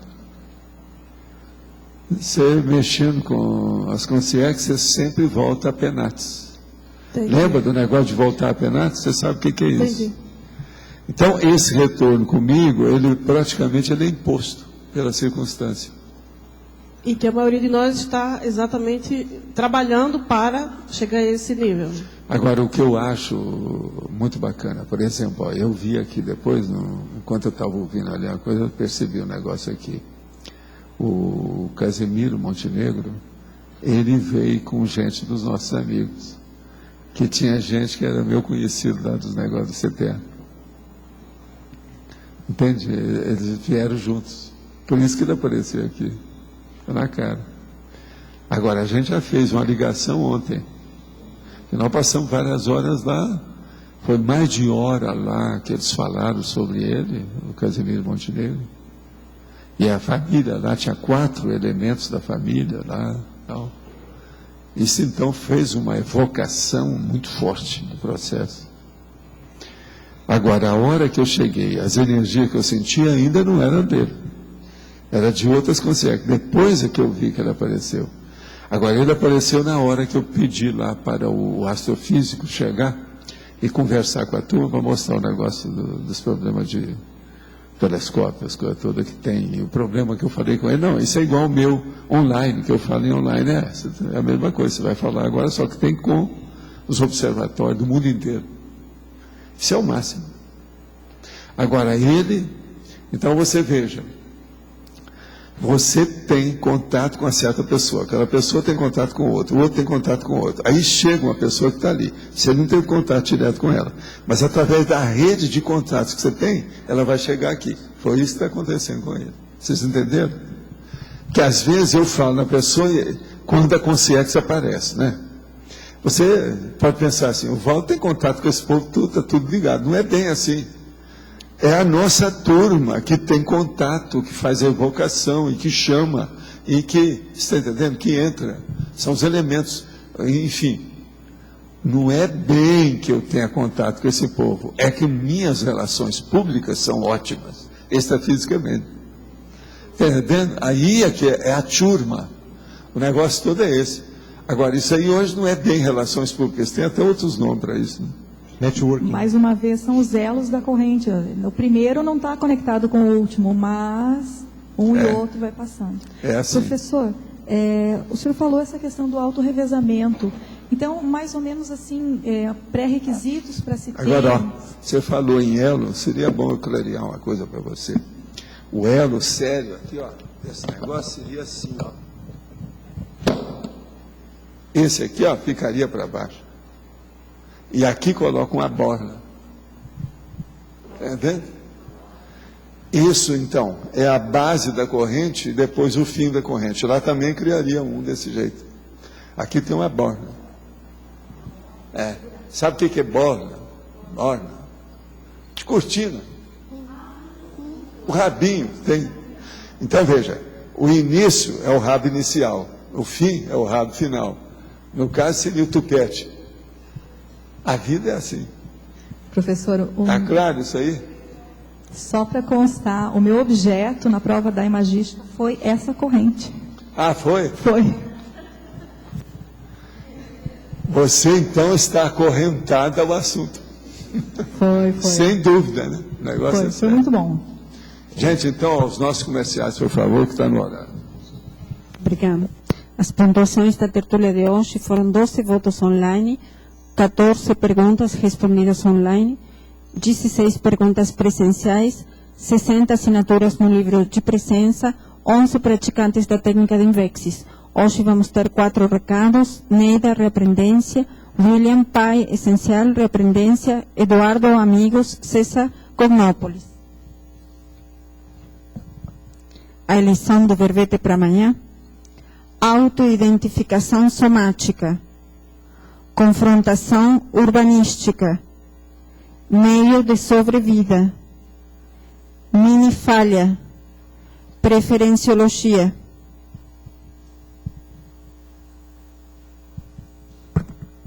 Boa tarde a todos.